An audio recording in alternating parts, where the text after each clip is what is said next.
Hi, everybody. Welcome to the Trans Vegan. That's right. My name is Tarabell, and we're here to talk about why people think it's still okay to eat meat and use meat products and meat based products, animal based products, stuff like that, like eating meat from the grocery store or drinking your dairy or wearing fur because in a long while ago, we were conditioned that these things were okay.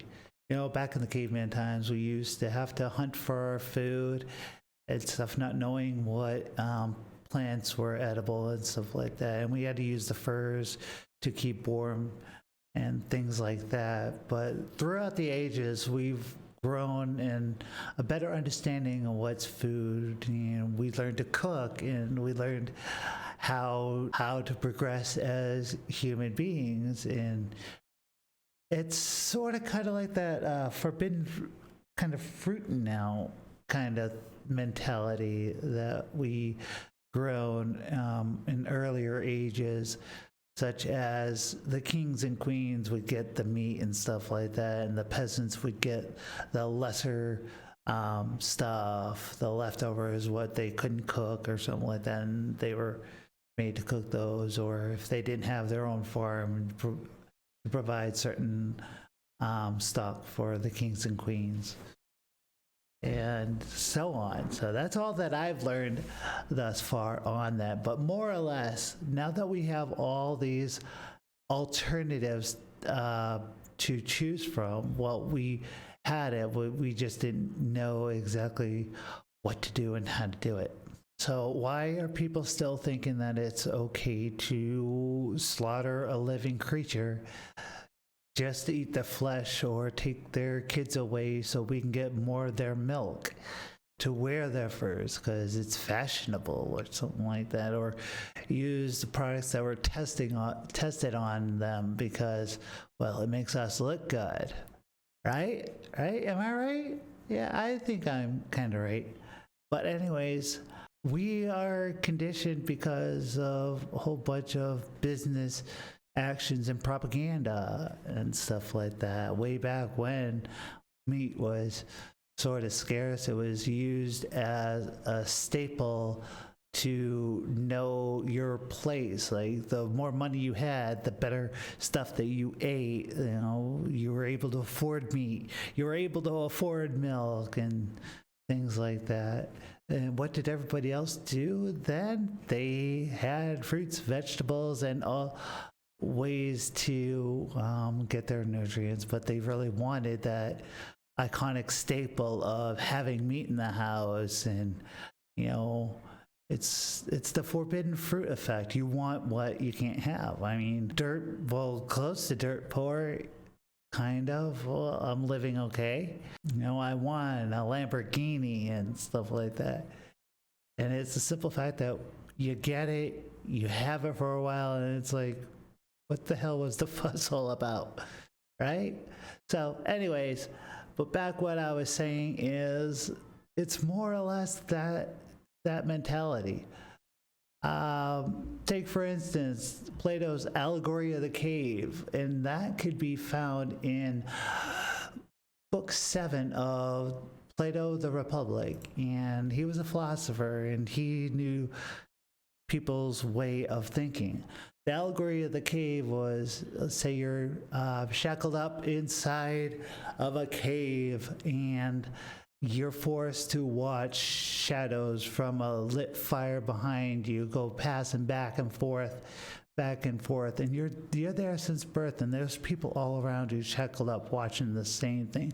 They can't turn around, they can't turn back to see exactly what's going on. So in your mind, you're making reality your own, or as a collective, you're all making reality of your own. You see a round thing with a box on top of it, and then you're making assumptions what that is. Is it a creature? Is it this? Is it that? So you're brought up that way, and you're conditioned to realize that that's your reality.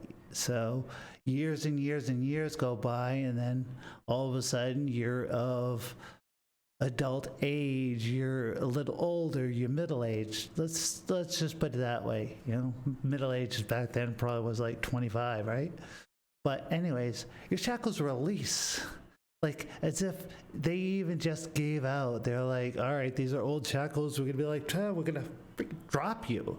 You turn around and you see what's going on. People putting more pieces of wood on the fire and people walking back and forth. And then you see another light further back, away from everything, away from what's going on. And as you're making your way through what's casting the shadows, you come into this light that's getting brighter and brighter. Don't walk into the light, Jimmy, but you do, because you're curious.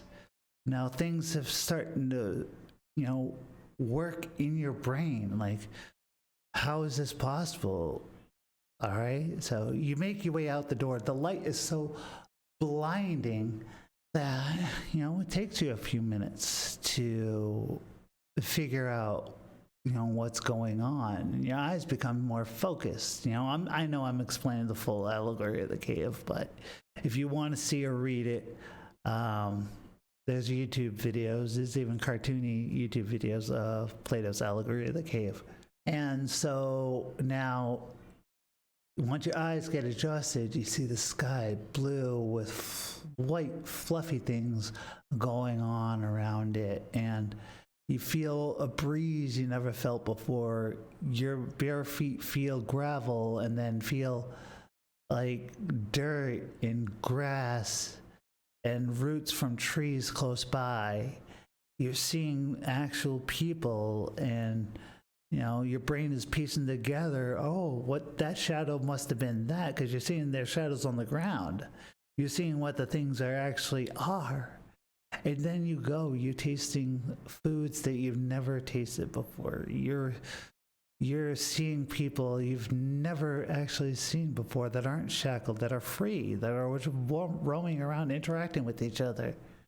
And you see a bunch more things, and your brain is like saying, this is reality now. You're getting knowledge from the things around you. You're asking, you're getting more information, and then you suddenly snap back into the fact that there's other people still trapped in that frame of thought, in that cave. So you're going back into the cave with knowledge and stuff that you gained. You have some actual proof. You bring a few things with you, and you go there, you present it, you're like happy about it. You're like, and I can unshackle you. I could take these things off you. And everybody that's there, 98% of the people that are there are like spitting on you, trying to kick you and hurt you because they think that you're a heathen, a hypocrite, a liar. Well, I don't think they'll call you a hypocrite because of something, but they might. They're like basically bashing on you for trying to show you the right way or the right things or what's reality, what you perceived as reality out there. And you bring all this information to them and they're bashing on you, beating you, telling you you're wrong and this is the way life is, so deal with it and get back up on your shackles. You're shunned from it forever until you go back to the way you used to be. And this is what it's like being a vegan for a good portion of us. I mean, I have yet to experience that because in my area, a lot of people do understand what's going on. Oh, the only thing I get shunned for is being trans and lesbian. So that's harsh enough. That's crazy. So, people want to know why, and this is the basics of my learning as a vegan. And it's been 23 days since I have even so much as touched package that contained milk or any other products and stuff. Like, I'm not saying that maybe a makeup product or something, may have been animal tested that I've touched, but you know what I mean. I just haven't eaten or tasted anything dairy or that was alive. Am I actually better than the people that don't know yet? No. But what about the people that do know and still carry on? Well, do in fact think they're assholes, but I'm not going to call one out to the face. My job is to try to educate. And if they can't accept that reality, then the next person might and or will. And then it'll be the majority, and then maybe meat eaters one day will become the minority. But anyways, thank you for watching this video, and thank you for sticking around so long, just hearing me rant.